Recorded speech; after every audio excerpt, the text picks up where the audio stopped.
নাই বৰুৱা আৰু সমগ্ৰ শিক্ষা অভিযানৰ মিছন ডিৰেক্টৰ ডক্টৰ ওম প্ৰকাশ ডাঙৰীয়া, সংবাদ মাধ্যমৰ বন্ধু বান্ধৱীসকল, আমি সকলো অৱগত যে 2017 চনত অসমৰ শৈক্ষিক জীৱনৰ গুণগত দিশটো আমি প্ৰণালীবদ্ধভাৱে অধ্যয়ন কৰাৰ নিমিত্তে গুণোৎসৱ আৰম্ভ কৰিছিলোঁ।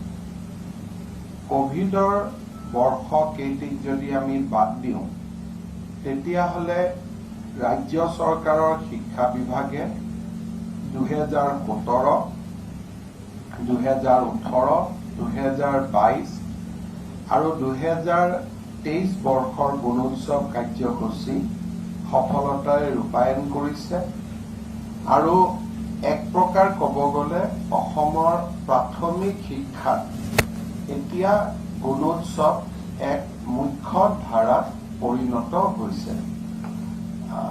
এক প্ৰকাৰ ক'ব গ'লে নাও it has been main stream আৰু এইটো এটা বছৰত লোৱা কোনোবা বছৰত লোৱা এটা কাৰ্যসূচী নহয়।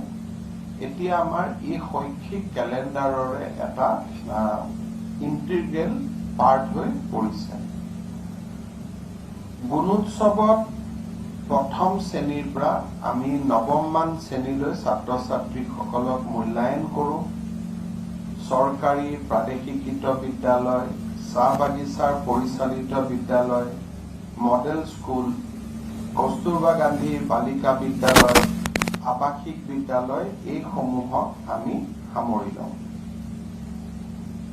2023 চনৰ 18 জানুৱাৰীৰ পৰা 18 ফেব্ৰুৱাৰীলৈ এমাহজোৰা এক কাৰ্যসূচীৰে আমি এইবাৰ গুণোৎসৱ পালন কৰিছিলোঁ। এমাহ এইকাৰণে আমি হাতত সময় লৈছিলোঁ যাতে আমি সমগ্ৰ ৰাজ্যখনতে এটা দিনতে গুণোৎসৱ অনুষ্ঠিত নকৰি আমি প্ৰত্যেকটো ডিভিজনত আমি এটা এটাকৈ গুণোৎসৱ কৰি যাব পাৰোঁ।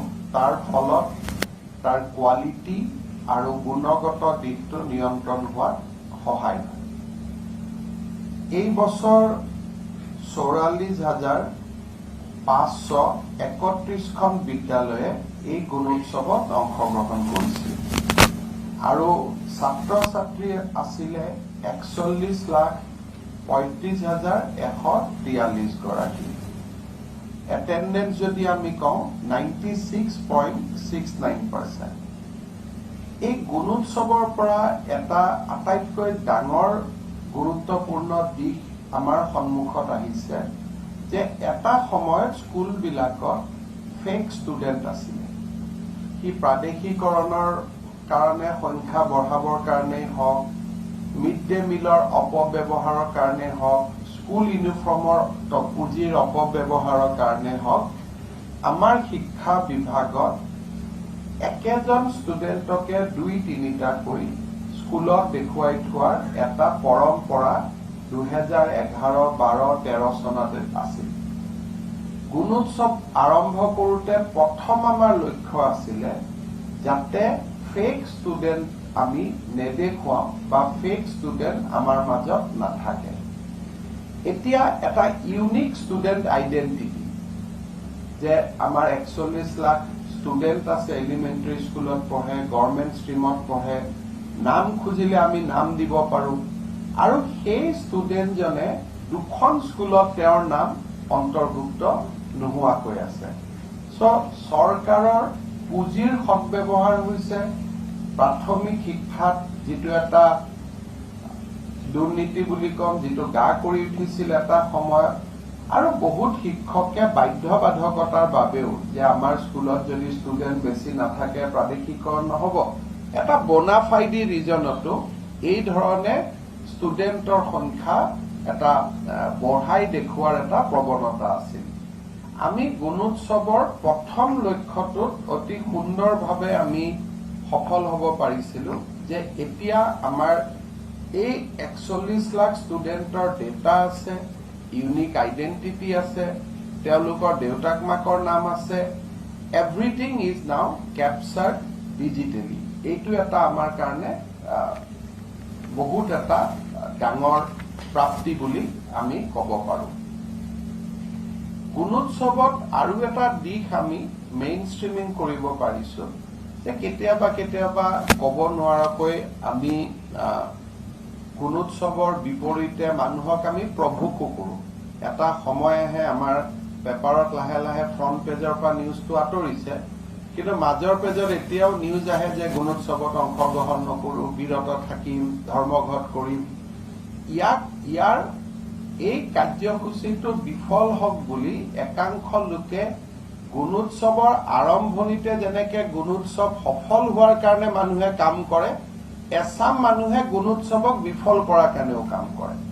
কিন্তু গুণোৎসৱে বাৰে বাৰে প্ৰমাণ কৰিছে যে good thing always has the last laugh. আমি সকলোৱে যিটো positivity always win at the end. এতিয়া আপোনালোকে চাব যে আমাৰ নিৰন্তৰভাৱে 4টা বছৰ মুখ্য সচিবৰ পৰা প্ৰাথমিক বিদ্যালয়ৰ শিক্ষকৰ পৰা চকীদাৰজনলৈকে অত্যন্ত আনন্দৰে গুণোৎসৱ পালন কৰে আৰু প্ৰভোকেশ্যনৰ পাৰ্ট নহয়। সাধাৰণতে অসমত এটা সময় আছিল যে প্ৰভোগ কৰে মানুহক, প্ৰভোগ কৰিলে মানুহে এটা লাইনত গুচি যায়, কিন্তু মই দেখিছো this is one of the program যথেষ্ট প্ৰভোগ কৰা হয় ইয়াৰ বিপৰীতে, একাংশ মানুহে জানি নাজানি। But in spite of that provocation the involvement মুখ্য সচিবৰ পৰা চকীদাৰজনলৈকে ইনভলভমেণ্ট ইজ 100%। মই নিজে অফিচত বহি থাকো যে একোজন চিনিয়ৰ অফিচাৰে যে ছাৰ মই গুণোৎসৱত যাওঁ, কোনেও এপ্লিকেশ্যন লৈ নাহে যে গুণোৎসৱৰ ডিউটি নহয়। এক্সটাৰ্নেল ইভালুৱেশ্যন আপোনালোকে চিন্তা কৰক যে 18,097 জন বেলেগ ডিপাৰ্টমেণ্টৰ মানুহে আহি কাম কৰে, আৰু এতিয়া এইটো এটা পৰম্পৰাত পৰিণত হৈ গ'ল যে যেনেকে আমি কিছুমান কাম এনুৱেলি আমি কৰোৱেই, তেনেকে সকলো অফিচাৰে জানে যে আমি কোনোবা 3টা দিনত আমি গুণোৎসৱৰ কাৰণে যাম। শিক্ষকসকলে জানে যে মোৰ বিদ্যালয়ত গুণোৎসৱ হ'ব, আৰু শিক্ষামন্ত্ৰী ডাঙৰীয়াই কোৱাৰ দৰে লাহে লাহে গুণোৎসৱৰ যিটো এটা পজিটিভ ইম্পেক্ট তাক মাজুলীৰ ভিতৰুৱা গাঁৱতো দেখিবলৈ পোৱা আৰম্ভ হৈছে। আৰু গুণোৎসৱটো কিমান এটা ৰিয়েলিটি তাক যদি আমি চাব যাওঁ, শিৱসাগৰ জিলাই কনষ্টেণ্টলি আজি কেইটামান বছৰত ফাষ্ট হৈ আছে। আৰু আপোনালোকে যদি শিৱসাগৰ জিলাত চাব যায়, দেখিব চৰকাৰী স্কুলত এডমিশ্যন ল'বৰ কাৰণে তাত এটা কিউ বা লাইনো আৰম্ভ হয়। তাৰমানে গুণোৎসৱ আৰু ৰিজাল্ট দুইটাৰ সামঞ্জস্য, যে য'তে য'তে কোৱালিটি এডুকেশ্যন ভাল হৈছে তাতে তাতে মানুহে চৰকাৰী শিক্ষানুষ্ঠানলৈ আহিছে। আৰু retaining 41 lakh students in the government stream, মই শিক্ষামন্ত্ৰী ডাঙৰীয়াক অনুৰোধ কৰিম যে আমি এটা ষ্টাডি কৰিব লাগে যে গভৰ্ণমেণ্ট ছিষ্টেমত ইমান প্ৰেছাৰৰ মাজতো 41 লাখ ষ্টুডেণ্টক ৰিটেইন কৰা ইন পাৰ্চেণ্টেজ ৱাইজ অসমৰ নম্বৰ কিমান। মই ভাবো যে Assam will be in the top 5 definitely. মোৰ যিটো ধাৰণা, মই শিক্ষামন্ত্ৰী থকাৰ সময়ত কোনোবা কনফাৰেন্সত গ'লে মই প্ৰেজেণ্টেশ্যনবিলাক চাইছিলোঁ, অন্ধ্ৰ আদি ষ্টেটত it is 50-50. I think our ratio is still 80-20, 85-15. We are maintaining at that level. So, এইটো এটা আমাৰ কাৰণে ভাল খবৰ। 2023 চনত আমি যিটো গ্ৰেডিং কৰোঁ, যদি 86.5%ৰ ওপৰত পায় সামগ্ৰিকভাৱে, তেতিয়া আমি A+ দিওঁ। 73.5ৰ পৰা 86.49লৈকে আমি A গ্ৰেড দিওঁ। 60ৰ পৰা 73লৈকে আমি B গ্ৰেড দিওঁ। 48ৰ পৰা 60লৈকে আমি C গ্ৰেড দিওঁ, আৰু 0ৰ পৰা 48লৈকে আমি D গ্ৰেড দিওঁ। তাৰমানে D গ্ৰেড পোৱা স্কুলখিনিও একেবাৰে পেলাই দিবলগীয়া নহয়, কাৰণ তেওঁলোকো 0 to 48, গতিকে তেখেতসকলেও কম্পিটিশ্যনত সোমাই আহিছে, কাৰণ দে আৰ গেটিং 48 মাৰ্কছ যেটো আমাৰ out of A scale of 100 আৰু হেতু আমাৰ কাউন্সিলে হলে আমি কওঁ যে থাৰ্ড ডিভিজন পাইছো কিন্তু 2 নম্বৰৰ কাৰণে সেকেন্ড ডিভিজনটো আমি মিস কৰিছো it is in that range এইবাৰৰ গুণোৎসৱত আমি 11,886 খন স্কুলে A+ পাইছে ইয়াত এটা ইম্পৰ্টেন্ট যেটো আমি পইণ্ট লক্ষ্য কৰিম সেইটো হল যে নিৰন্তৰভাৱে A+ পোৱা স্কুলৰ সংখ্যা বাঢ়িছে A পোৱা স্কুলৰ সংখ্যা বাঢ়িছে 11,886 খন স্কুলে A+ পাইছে তাৰমানে in the basket of 100 our 30% schools are A+, which is a very very important indicator যে 100 খন স্কুলৰ 30 খন স্কুলে আজি আমি A+ পাইছো আৰু যদি A গ্ৰেডটো আমি আনো then 19,172 স্কুল 46 plus 28 যদি আমি A and A+ যদি আমি কম্বাইন আমি চাব যাওঁ তেতিয়াহলে আমাৰ almost 80% schools are today in the category of A+ and A এইটো এটা আমাৰ কাৰণে আনন্দৰ কথা আৰু ডেফিনেটলি 7,000 খন স্কুলে B গ্ৰেড পাইছে 1,972 খনে C গ্ৰেড পাইছে 747 খন স্কুলে D গ্ৰেড পাইছে মই শিক্ষামন্ত্ৰী ডাঙৰীয়াক অনুৰোধ কৰিম যে এই D গ্ৰেড আৰু C গ্ৰেড পোৱা স্কুলখিনি অহা 3 মাহ কনষ্টেন্টলি এজন বাহিৰৰ পৰা এজন ইভালুৱেটৰ যাব লাগে স্কুলখনৰ শিক্ষকসকলৰ লগত কথা বতৰা পাতিব লাগে যে আমি D আৰু C গ্ৰেড পোৱা কাৰণটো কি কাৰণ ওলাব যে হয়তো পৰ্যাপ্ত শিক্ষক নাই কাৰণ ওলাব হয়তো পাঠ্যপুথি সময়ত গৈ পোৱা নাই কাৰণ ওলাব হয়তো এবসেন্সি টিচাৰ বেছি আছে গতিকে মই শিক্ষামন্ত্ৰী ডাঙৰীয়াক অনুৰোধ কৰিম আৰু এছএছএ যে এই 6,000 খন স্কুলক আমি কনষ্টেন্ট মেন্টৰিং কৰিব লাগে ওভাৰ দা দিস ইয়াৰ যে কনষ্টেন্ট মেন্টৰিং হ'ব লাগে যে এই কেইখন স্কুলেনো কিয় C আৰু D থাকিবলগীয়া হয় গতিকে এই যদি মেন্টৰিং আমি ফলো আপ অফ গুণোৎসৱ আৰু এটা কাৰ্যসূচী আৰম্ভ কৰো যে তাত সপ্তাহত এদিন ডিসি সকল যাব এডিসি সকল যাব কোনোবা এজন অফিচাৰ থাকিব তাত আমি পাৰ্মানেন্টলি অ্যাটাচ কৰি দিম টু দ্যাট স্কুল এই স্কুলখিনিও অহাবাৰ ভাল ৰিজাল্ট পাব কিন্তু আমি কোনো পানিটিটিভ একশনৰ কাৰণে তেওঁলোকক দিয়া নাই শাস্তিমূলক ব্যৱস্থাৰ কাৰণে দিয়া নাই মাত্ৰ মেন্টৰিঙৰ কাৰণে সো মই আশা কৰিম যে ডিসি কনফাৰেন্সৰ সময়টো আমি এই কথাটো পাতিম যে হাউ উই ক্যান পুট এ মেন্টৰ আমাৰ বাবে এটা সুখৰ খবৰ যে শিৱসাগৰ চৰাইদেউ গোলাঘাট জিলাই এই বছৰ ক্ৰমান্বয়ে প্ৰথম দ্বিতীয় আৰু তৃতীয় স্থান পাইছে তেখেতসকলক মই ডেফিনেটলি অভিনন্দন জনাম কিন্তু আমাৰ কাৰণে এটা খুব কনসাৰ্ন হৈ আছে যেটো গুণোৎসৱৰ ফলাফলত বাৰে বাৰে ওলাই আছে কিন্তু আমি কাৰেক্টিভ মেজাৰ লব কিমান পাৰিছো এটো শিক্ষা বিভাগে বিবেচনা কৰিব লাগে যে কাৰ্বি আলং অটোনমাস কাউন্সিলৰ এৰিয়াত শৈক্ষিক মানদণ্ড আমি যেটো পৰ্যায়ত লৈ যাব লাগিছিল আমি লৈ যাব পৰা নাই তাত এপইন্টমেন্টত কিবা ভুল আছে নে শিক্ষক স্কুলত না যায় নে পৰ্যাপ্ত শিক্ষক না যায় তো West Karbi Along and Karbi Along district are constantly is in the last position for 4 years. So এই বিষয়টো মই ভাবো যে শিক্ষা বিভাগৰ টিম কাৰ্বি আলং আৰু ওয়েস্ট কাৰ্বি আলং জিলাত যাব লাগে আৰু এটা মাইক্ৰো এনালাইসিস কৰিব লাগে যে ইয়াত আমাৰ ক'ত অসুবিধা আছে সো দিস ইজ এ এইটো এটা আমাৰ বাৰে বাৰে ওলাই আছে যে এই বিষয়টো আমাৰ সন্মুখত যোৱা 2-3 বছৰ আমি দেখি আছো কিন্তু ইয়াৰ ওপৰত আমাৰ এটা কাৰেক্টিভ মেজাৰ লোৱাৰ সময় আহি পৰিছে আৰু এখন জিলাত আমি সকলো ইয়াৰ্ডষ্টিকতে আমি অসুবিধা পাই আছো এটো চিৰাং জিলা সো চিৰাং ৱেষ্ট কাৰ্বি আলং আৰু কাৰ্বি আলং এইবাৰো গুণোৎসৱত শেষত আহিছে। এই তিনিখন জিলাৰ অকণমান কনষ্টেণ্টলি মনিটৰ কৰাৰ প্ৰয়োজনীয়তা আছে। মই দুটা কথা ক'ব খুজিম, যিটোৱে আমি আমাৰ যিটো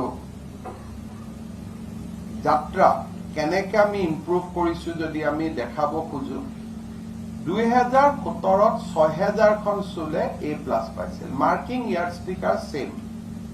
18ত 10000, 22ত আমি নামি আহিলো 4000 কোভিডৰ পিছতে। তেতিয়া বহুতে কৈছিল যে গুণোৎসৱ কৰিব নালাগে, পঢ়া শুনা হোৱা নাই, কিন্তু আমি পুছ কৰিলো যে ঠিক আছে, খুব বেছি বেয়াই ওলাব, বাট কৰাত কি আপত্তি। এইবাৰ অলপ এবছৰৰ আন্দোলন বিবৰ্জিত পৰিৱেশ বা আন সকলো পজিটিভ ইম্পেক্ট ছচাইটি যিটো আমি দেখা পাইছো, বাজেটত দেখা পাইছো, পুঁজিত দেখা পাইছো, ল এণ্ড অৰ্ডাৰত দেখা পাইছো, the same impact we have seen in the academics. 4841খন স্কুলে য'ত A+ পাইছিল, এইবাৰ তাত একেকোপে 11886খন স্কুলে A+ পাইছে।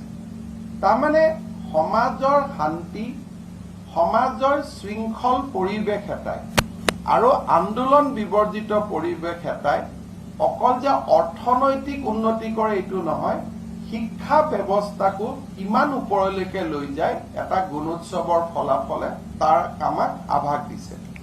তেনেকৈ A গ্ৰেড পোৱা স্কুলো যোৱাবাৰ 17000 আছিল, এইবাৰ 19000 হৈছে। দুটা ইম্পৰ্টেণ্ট ইয়াৰ্ডষ্টিক আছে যে B গ্ৰেড পোৱা স্কুল 13000ৰ পৰা 7000 কমি আহিলে, অৰ্থাৎ B গ্ৰেড পোৱা স্কুলৰ সংখ্যা কমিলে। C গ্ৰেড যোৱাবাৰ 4640 পাইছিল, এইবাৰ 1972 পাইছে। তাৰমানে অলমষ্ট এ ড্ৰপ অফ 60%। আৰু D গ্ৰেড পোৱা স্কুলৰ সংখ্যাও 2129ৰ পৰা 767লৈ নামি আহিলে। অৰ্থাৎ যোৱা বছৰ আমি কৰা শিক্ষক নিযুক্তি, জেনেৰেল সমাজত বিৰাজ কৰা শান্তিৰ পৰিৱেশ, এই গোটেইবিলাকে আমাক অসমত শৈক্ষিক পৰিৱেশটো ঘূৰাই অনাত আমাক যথেষ্ট সহায় কৰিছে। আগতে মই উল্লেখ কৰাৰ দৰে যে A আৰু A+ত বাঢ়িছে, D আৰু Cত আমাৰ কমিছে। শিক্ষামন্ত্ৰী ডাঙৰীয়াই কোৱাৰ দৰে যে সমাজত শিক্ষানুষ্ঠানৰ প্ৰতি সমাজৰ লোকসকলৰ মৰম বাঢ়িছে যোৱা বছৰ। ইয়াতো মই কম যে বহুতে এটা সময়ত প্ৰভোগ কৰিছিল, কিন্তু প্ৰভোগ কৰাৰ পিছতো বিদ্যাঞ্জলি আঁচনিৰ জৰিয়তে এইবাৰ আমি ৭৪,০০০ চিলিং ফেন ৰাইজে উপহাৰ দিছে। অসমৰ দৰে স্কুল এখনত, ৰাজ্য এখনত 74,000 ফিলন্থ্ৰপিষ্ট, এইটো এটা সৰু সংখ্যা নহয় যে ৭৪জন প্ৰাক্তন ছাত্ৰ ছাত্ৰীয়ে নিজৰ স্কুলখনৰ কাৰণে কিবা এটা কৰিবৰ কাৰণে চেষ্টা কৰিছে। আৰু 16,244জন ছাত্ৰ ছাত্ৰীয়ে ফেন বাদ দি অন্যান্য সামগ্ৰী যোগান ধৰিছে। মই বিদ্যালয়সমূহৰ প্ৰাক্তন ছাত্ৰ ছাত্ৰীসকলক অনুৰোধ কৰিম যে চৰকাৰৰ ব্যৱস্থাৰ সমান্তৰাল হিচাপে এই বিদ্যাঞ্জলি আঁচনিত আপোনালোকে অংশগ্ৰহণ কৰি থাকক। মাজে মাজে শিক্ষা বিভাগে এডভাৰটাইজ আদিও দিব লাগে, যাতে মানুহে কানেক্ট হোৱা ৰাস্তাটো বুজি পায়। আৰু সামগ্ৰীৰ উপৰিও মাজে মাজে আপোনালোকে স্কুলখনত গৈ যিসকলে পাৰে এটা দিন ক্লাছ এটা হলেও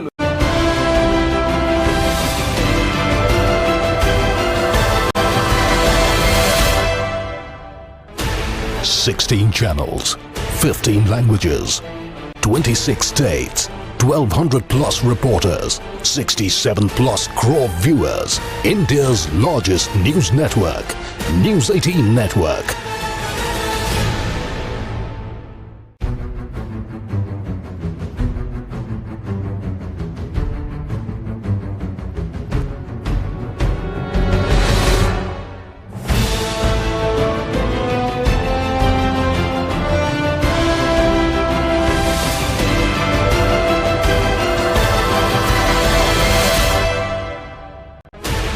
16 channels, 15 languages, 26 states, 1,200 plus reporters, 67 plus crore viewers. India's largest news network, News 18 Network.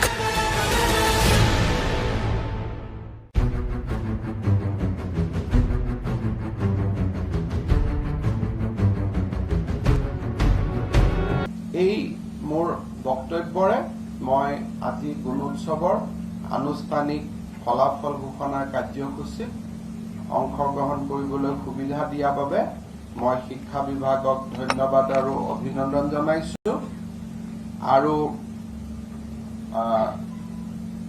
মই আশা কৰোঁ যে শিক্ষা বিভাগে নিৰন্তৰভাৱে গুণোৎসৱ কৰি যাব আৰু গুণোৎসৱৰ ফলাফলসমূহ অত্যন্ত স্বচ্ছতাৰে ৰাইজৰ সন্মুখত দাঙি ধৰিব। সাংবাদিকসকলৰ যদি কিবা প্ৰশ্ন আছে এটা দুটা আপোনালোকে কৰিব পাৰে।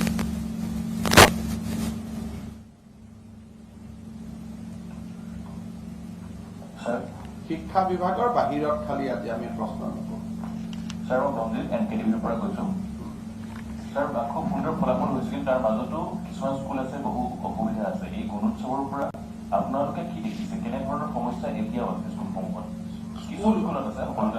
স্কুলসমূহত অসুবিধাসমূহ নিৰন্তৰভাৱে কমি আহিছে। 2017ত যিমান সমস্যা আছিল, 2017ৰ পিছত আমি 1000 কোটি টকা স্কুলসমূহৰ উৎকৰ্ষতাৰ কাৰণে খৰচ কৰিছিলোঁ আৰু আজি তাৰ ইনফ্ৰাষ্ট্ৰাকচাৰ যথেষ্ট বাঢ়িছে। এইবাৰো গুণোৎসৱত যিবিলাক স্কুলত ক্লাছৰুমৰ অভাৱ বুলি ক'ব বা যিবিলাক